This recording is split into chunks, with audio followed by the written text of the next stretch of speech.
So a scripture that I want to share, because you just kind of segued into what I wanted to speak on, but yes, it's not the end. There's always a way out, and the scripture that reminds us of that is 1 Corinthians chapter 10 verse 13. The temptations in your life are no different from what others experience. You just talked about that. Somebody else might have gone through that. Yeah. Right. And God is faithful. He will not allow the temptation to be more than you can stand. When you are tempted, he will show you a way out so that you can endure. So I asked earlier, is suicide a temptation? And we agreed that it is, because you're tempted. These are the lies of the enemy. What society has already told you can be misleading many times. Yeah.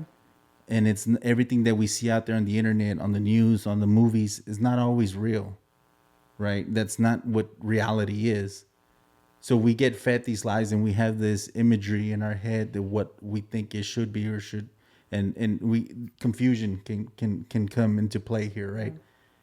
The point being is that if you're tempted to take your life, this scripture is a reminder that your temptations in your life are no different from what others experience.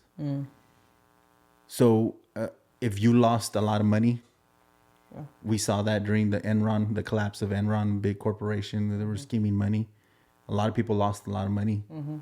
But when they lost all that money, they took their own lives as well, because they thought it was the end. Yeah. And they couldn't see no other way out. So they took their life because they lost a lot of money.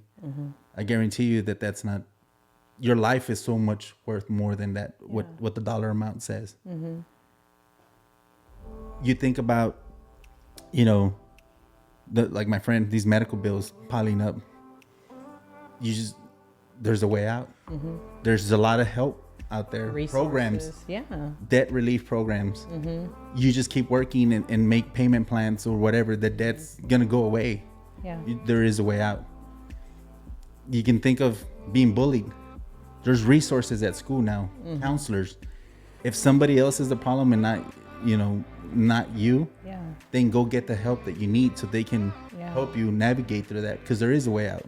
And I think too is see something, say something, right? When you think about bullying, right? As parents, we have a responsibility to making sure our children are not the bullies. Right. And if your child is a bully, man, that's a Address reflection it. on you, but address it, do something, because it can lead to someone taking their life, right? Right.